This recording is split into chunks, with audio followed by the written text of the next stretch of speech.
Good morning. Good morning. Happy Wednesday. Happy Wellness Wednesday. I hope you are having a fabulous day already. If you are just stumbling on my page, my name is Donna. I am a mom, a nana, applying to grad school, studying to be a personal trainer, so many things, an activewear advocate, a wellness advocate, and today I'm coming at you to talk about self-care. I started Wellness Wednesday not quite a year ago yet, in the interest of sharing information with others and you sharing information with me about things we can do to become more well. Good morning, Miss Johnny. How are you today? A lot of what we talk about, wellness is a broad range. It covers a lot of different topics, but most of that really boils down to mindset, and the way we look at and take care of ourselves to achieve and maintain wellness. And that's different. It looks different for everybody. So one of the reasons I do this is so that we can share information. And if you watch on a regular basis, good morning, Miss Erica. Good gray morning. Listen, it's been hot here. So Erica, I don't know about you, but I will take the overcast because we have needed the rain so badly. Speaking of wellness, plus it helped cool our pool down several degrees. But if you watch Wellness Wednesday on a regular basis, there are some concepts and some things that you will hear me say repeatedly over and over again as time goes. Good morning, Miss Sarah. And the reason is this. I don't know about you, but I know that my parents told me things, 18,000 times when I was a kid. And I didn't believe them until somebody else that I didn't know said it. Or, even worse, you can hear it over and over and over again for a lifetime. And it takes that, despite humidity here, I agree. It takes sometimes, good morning, Miss Danielle,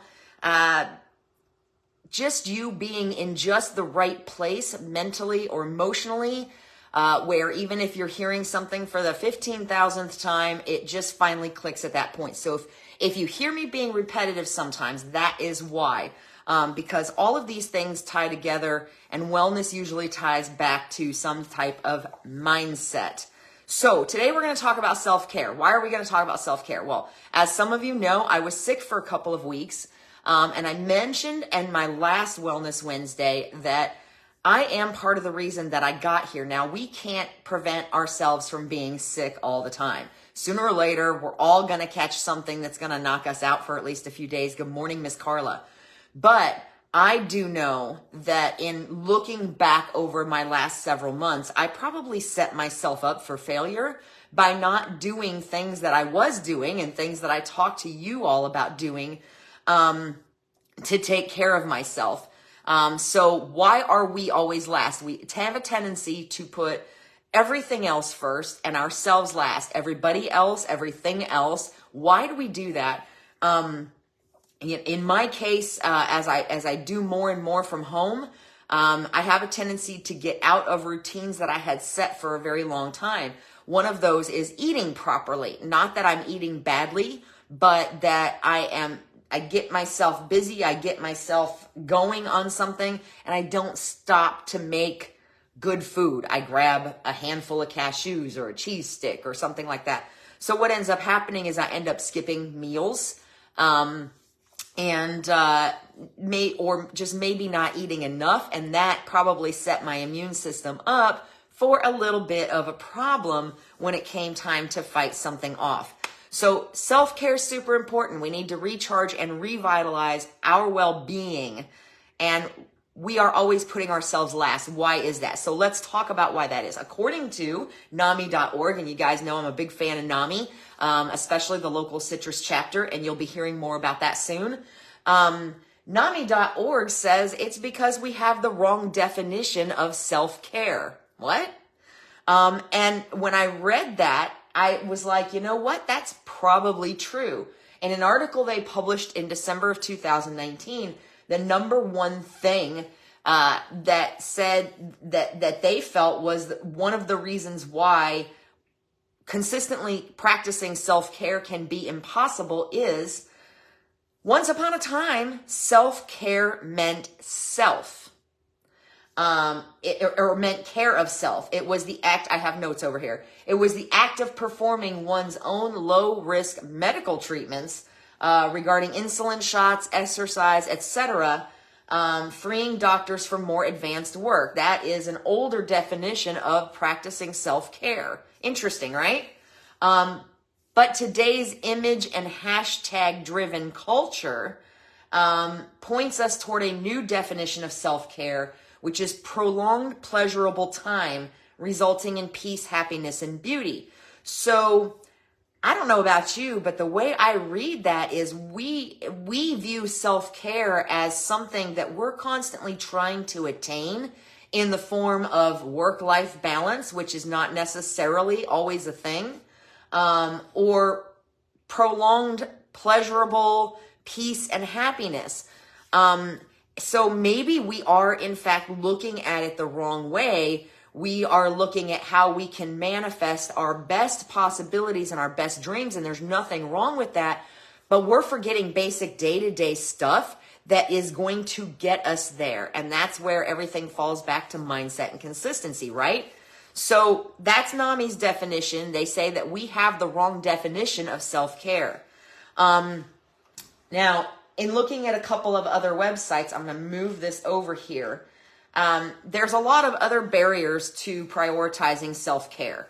One of those is also unrelenting pressure to always be productive. Y'all, we have a lot of technology. We have a lot of streamlined processes. I know firsthand, I worked for an organization that had no choice but to become very, very digital because of the limited time that we had staff to work for a while there during that last downturn in 2007. So everything became about how I could do more things faster in a shorter period of time. And that pretty much is indicative of our entire culture right now. How much can we get done in the shortest amount of time? So there's this unrelenting pressure to always be productive. Like, we don't think it's okay to sit and chill for 30 minutes because we should be doing this, this, this, and this.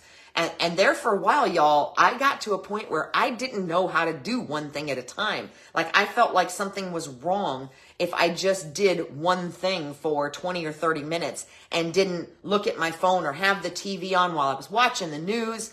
And 50 windows open on my computer. So I know you know what I'm talking about because you probably put pressure on yourself to be more productive. Another item is that belief in self-care is selfish.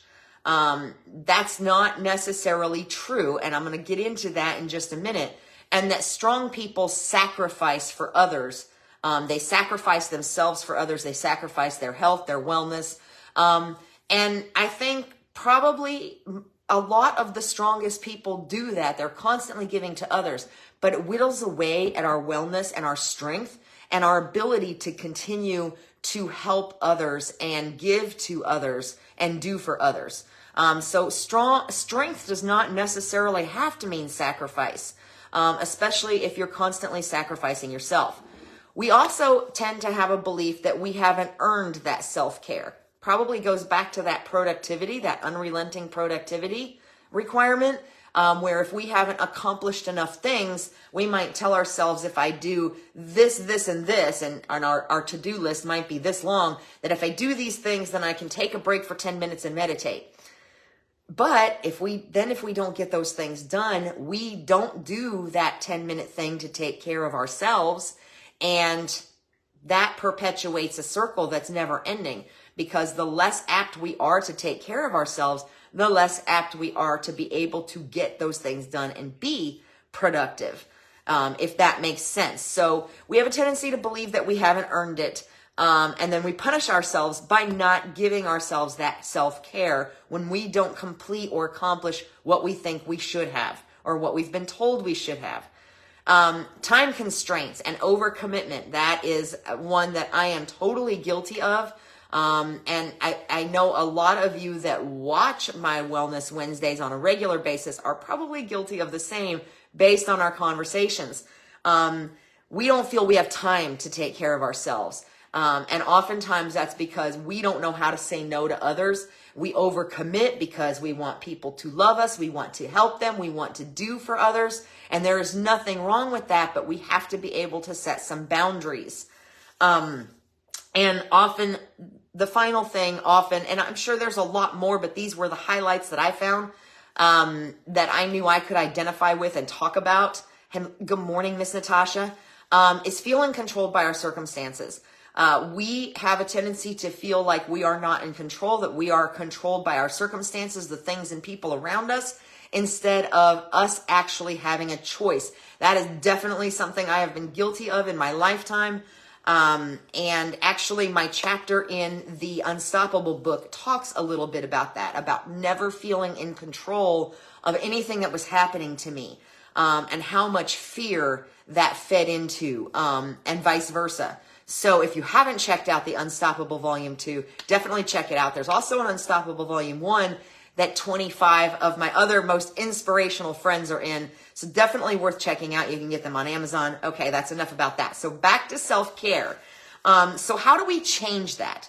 How do we change those things, those norms, those societal and self-imposed expectations, good morning, Denise, that we have placed on ourselves, that put us last? I love the oxygen analysis. And Denise, I know you've heard this because you were there in person when I spoke it. When we go on an airplane, one of the things that the flight attendants tell us in their directional videos, is that we need, if they're in case of emergency and the oxygen masks drop from the ceiling, we need to put our own mask on first before we can help anyone else. Why is that? Yes, that's awesome, Kim. And you have done a fabulous job of that. I'm so stinking proud of you and inspired by you. I love that. Thank you so much for sharing. So when the oxygen mask drops from the ceiling, we're told to put it on ourselves because we can't help anyone else if we can't breathe. So if you think about that, that sounds complicated, right? Like, why are we talking about oxygen masks? It's an analogy, and it compares very similarly to, in fact, during my podcast interview, Tracy Cook summarized it in the form of, you can't pour from an empty cup. These are things you all have heard before. They're the same concept. We have to take care of ourselves, or like Kim just said, our families, our loved ones can't get the best versions of us, because we just keep whittling away at our self-worth and our mental state, our emotional state, our physical health. And we just keep whittling away at that until we aren't serving anyone very well anymore, especially ourselves. So what can we do about this? I'm kind of on a 30-30-30 type thing here. We have to incorporate, in order to change this, we have to incorporate basic daily healthy habits, not necessarily just physically healthy, mentally healthy, emotionally healthy habits into our daily routine to start making that change. How do we do that? My question to you is, will 30 minutes make a difference? Because if I ask you to exercise or work out for 30 minutes, you might look at me and say, I don't have time for that. I'm too busy. This is what my schedule looks like. I don't have 30 minutes to work out. So think about 30 minutes. 30 minutes to work out or to do something else. Will it make a difference? If you got up 30 minutes earlier and you took that 30 minutes to do one of any of several amazing things. If you pray, then take that time to pray. If you're not one to pray, you could take that time to meditate, that 30 minutes to meditate, to write down affirmations or goals, or to journal and kind of dump anything negative you might have been carrying for the week so that you can start your day fresh. Journal positive things that are on your mind so that you start your day on a positive note. Exercise. Just take that 30 minutes alone. If you don't have another minute of the day where you're alone between work and kids or grandkids, and significant others and commitments to local things, like organizations that you serve, then getting up 30 minutes earlier might give you that 30 minutes of alone time to to get whatever it is you need in that time that you can't get during the rest of the day. I'm always going to recommend exercise. So will 30 minutes make a difference? If you can't get up 30 minutes earlier, does everybody go to bed at a set time? Can you stay up 30 minutes later to get that downtime when the house is quiet and you have total control over you and your environment? So 30 minutes earlier or 30 minutes later or 30 minutes alone during the course of the day, 30 minutes of exercise, whatever that might look like, if you can block out, even if you have to do it in 3 10-minute increments or 2 15-minute increments, if you can block out 30 minutes of the day for you, whatever that looks like, then possibly you might be surprised at what you can accomplish the rest of the time if you've scheduled that 30 minutes with yourself. So what could that look like? Big recommendation of one of my mentors, Melissa, is no phone, television, news, anything like that for the first hour that you're up. Now, I never used to do that. I used to pick up that phone first thing in the morning, start looking at emails. And let me tell you something, y'all. There were times where I would wake up to emails when I was still working full time as an executive, that I would wake up to emails that would just blow my mind right out of the gate. And it would set the tone for the day. Wake up, look at the news, find out of something horrifying that's happened overnight or since the last time you looked at it. Those things can really change your day for the negative. So if during that first hour that you're awake, you can skip the phone, you can listen to a motivational podcast in the shower. You can listen to if you're a believer, you can listen to something like Our Daily Bread to kind of give yourself something positive from the, biblical based that you can focus on or kind of meditate on for the day. Take that time to exercise, take that time to meditate. Even if you're getting ready for work, I am notorious for doing personal development, as is Melissa, while getting ready for work. Like I said, in the shower, listening to something, watching something, or reading something while blow drying hair, things like that. But kind of stay off of that phone and away from that TV, because it has a tendency to let a lot of negative, worrisome things bleed in before we even really get our day started.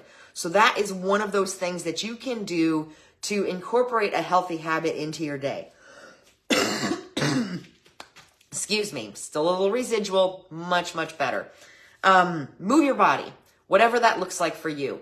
Whether that looks like, I know we have one person on here that does a fair amount of gardening, getting out into the yard, outside in the fresh air before it gets too hot, and getting the weeds pulled and the plants watered and trimmed and pruned, taking just a few minutes to look at that and enjoy it and breathe it in, and all the work you've done to make it beautiful and make it fruitful, right?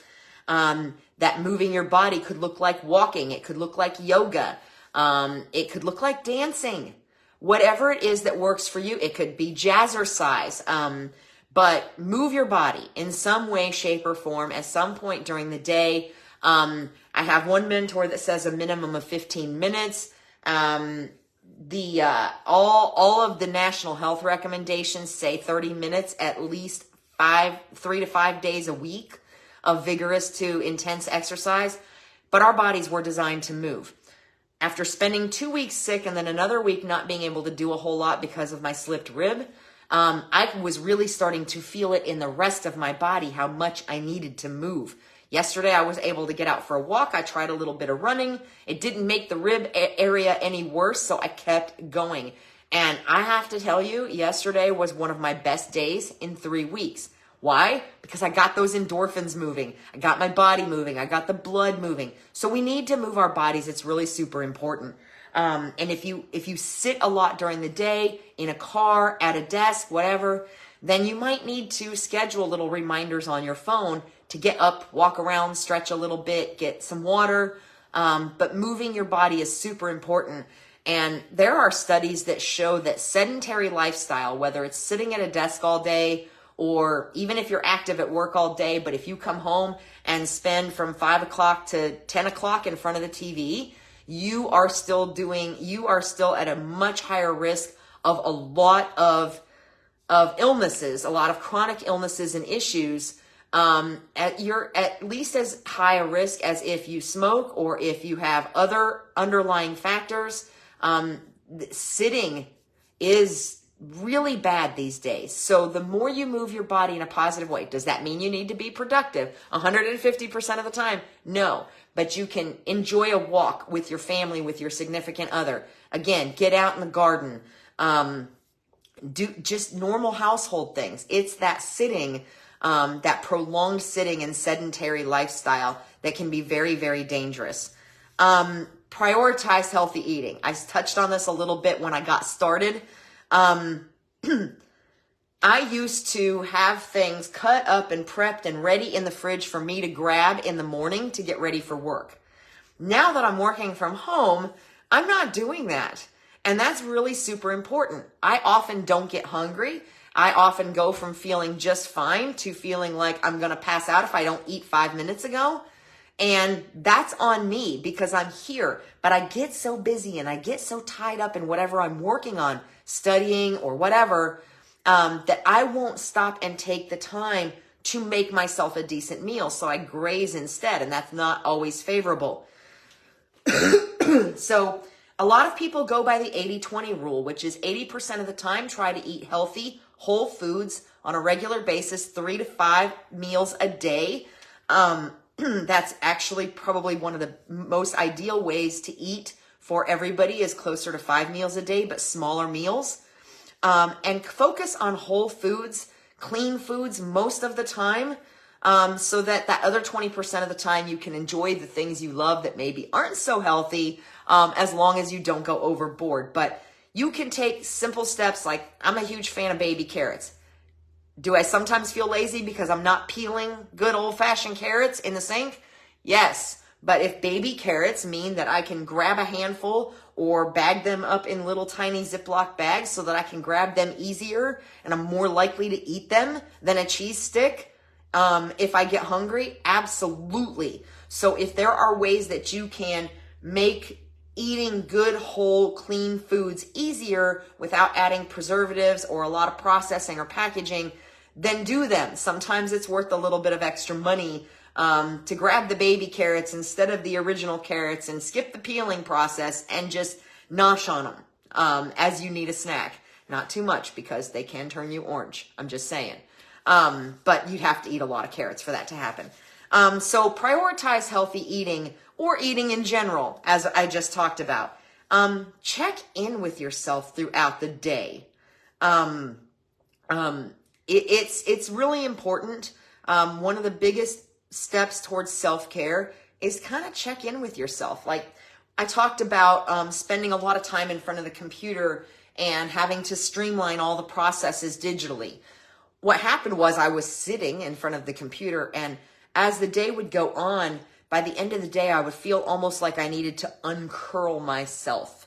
I was kind of like curling into the computer and becoming one with the computer, and I was feeling it in my shoulders and my back and my butt. And as I was running, I was having problems with my hips, and it was because I was sitting all the time. But I was also, like I said, just kind of, I know there's some of you out there that know what I'm talking about, and maybe just didn't have a name for it until I said it, curling into the computer. You know, sometimes I would go 2 hours without blinking. You have to check in with yourself periodically through the day. How am I feeling? Do I need a break? Do I need to step outside and walk around the building? Do I need to close my door and sit on the floor and do a little bit of meditation? Do I need to give my eyes a break and blink a few times and go find something else to do? Load, unload the dishwasher, put away the laundry, and take a break from whatever screen work or computer work I'm doing if you are in fact working from home. So check in with yourself throughout the day and recognize where you're at. If your energy levels are starting to drain, it's a good idea to get up, take some nice deep breaths, get a glass of water. Just check in with yourself throughout the day. And set boundaries.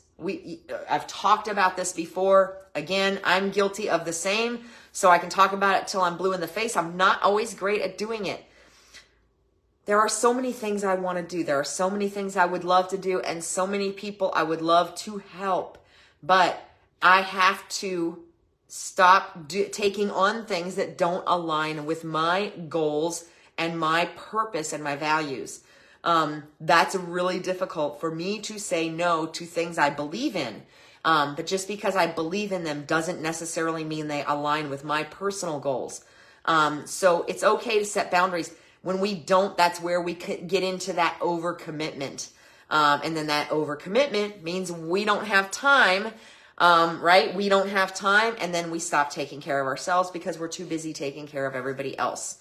For example, I'm part of an organization. I had to kind of stop going to lunch meetings because I need to be doing things during the day that I can't get done. So this lunch meeting leads to that lunch meeting and another lunch meeting. And the next thing you know, I'm never home for like a 3-hour block during the day. So what am I getting accomplished, right? So it is important to know your limits and to set boundaries and don't take on things that don't align with your goals and values. And then accountability. Accountability is huge. You know, Kim mentioned prioritizing herself, but I happen to know that one of the things that she does is she does group exercise classes. And so there's a level of accountability there when she shows up, accountability within herself, accountability to the others. If she doesn't show up for a few days, she probably has friends that are like, hey, what you doing? Where'd you go? How's everything? Everything okay?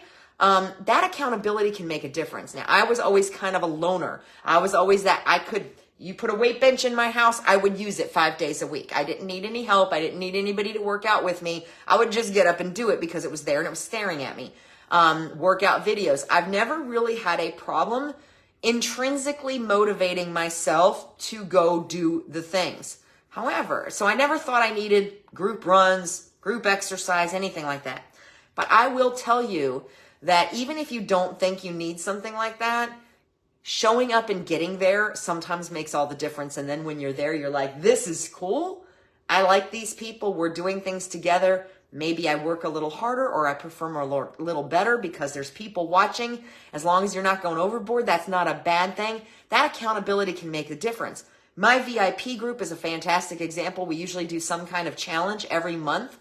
And part of that challenge is accountability and to encourage each other. And that makes a lot of awesome things happen. It helps keep everybody going during the challenges. It also helps us get to know each other better, and it creates a bond because everybody's encouraging each other and lifting each other up, and it's really, truly an amazing thing. So accountability can absolutely work in your favor in terms of self-care. So what are the ripple effects if we do these things? Because that's important to know. What's in it for me? Right now, you say I put myself last, and I probably do put myself last, but I'm getting all this spiritual and purpose fulfillment out of helping all these people, even if I feel drained and I can't sleep at night, but I'm so drained and I'm tired the next morning. What is in it for me? So I'm going to keep picking on Kim because she made the comment, right? And there's a lot of wisdom in her comment. It influences our personal relationships. Just like that oxygen mask, we can't take care of others. We can't give to others, even of ourselves, unless we take care of ourselves and we can breathe, right? So we are better able to love, give attention to, be more empathetic, be more understanding, and have more fulfilling connections with our families, our loved ones, our friends. They pretty much all fall in the same category. Much better able to do those things if we take that time to ourselves. Okay? If you are feeling drained and you are feeling irritated and you are feeling overwhelmed, how much more likely are you to snap off at your significant other, or put your kids off if they want to spend time with you and you're like, I can't right now, I'm just too tired. So you're possibly missing out on really important connections with your own loved ones, with other people, if you are not taking care of yourself, because you've already drained yourself. You've already drained yourself taking care of all of the things and all of the people. And doing a little bit of self-care absolutely just replenishes your empathy, your understanding, and your ability to give more. Physically, boost productivity. I can tell you definitively I talked about yesterday, getting out finally for that walk run. Good morning, Miss Linda. I got so much more done yesterday. And I was so much more excited about the stuff that I got done. And I was so much more creative. My creativity definitely comes up a notch after I have exercised. So while we may think that we don't have that time to exercise, and I'm guilty of doing it. If I've got a bunch of stuff going on and I've got deadlines, I will roll out of bed and I will walk over here to this computer and I will not exercise. I will tell myself I'm going to do it later, and then I never get to it because I'm so busy and I'm trying to get this done.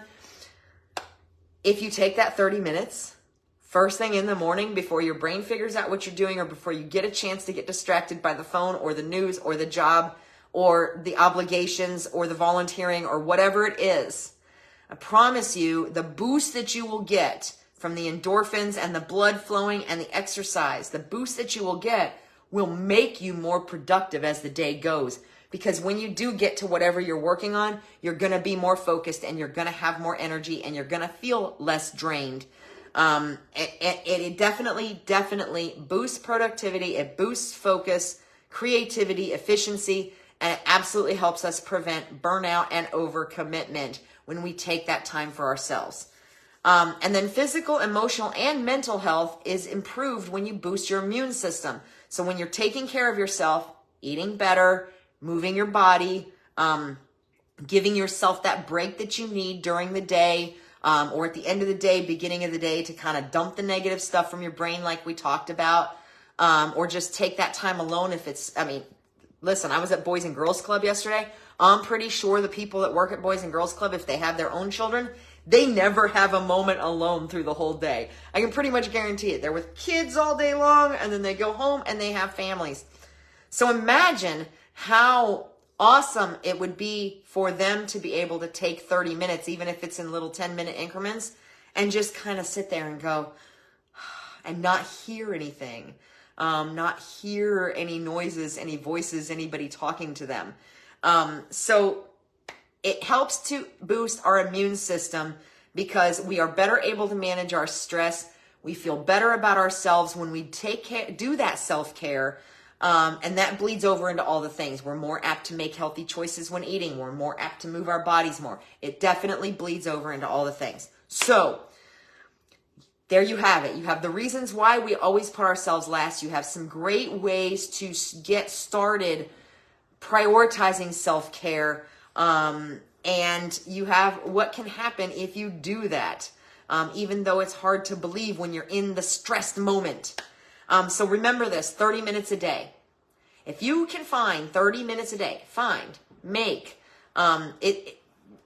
eat, like I said, 3 10-minute increments, 2 15-minute increments. But I truly believe you could probably benefit the best if you can carve out that 30 minutes all at one time. Maybe first thing in the morning, again, before you, maybe just getting up 30 minutes earlier before everybody else in the house is up. Or if everybody else leaves for work before you, that extra 30 minutes where you can exercise or spend that time with yourself, spend that time in quiet. Like I said, exercise, time alone, whatever, meditate, pray, visualize. If it's 30 minutes at night before bed, oral care, skin care, whatever it is you can do to make yourself feel better, to bring yourself to a calm place, and find positive things to focus on for the day or as you're falling asleep. You'd be surprised how much what you're thinking about when you fall asleep can affect you. That's going to be another episode. But that's it. I'm going to let you go for today. I could go on and on about this for hours, literally. I hope you have found this helpful. I hope you have found a morsel in here somewhere that can drive you forward into better self-care. And if you did, please share, because somebody else might benefit from it as well. And just thank you so much for being here. And I hope you have a fabulous Wednesday, and I will see you next week. Bye.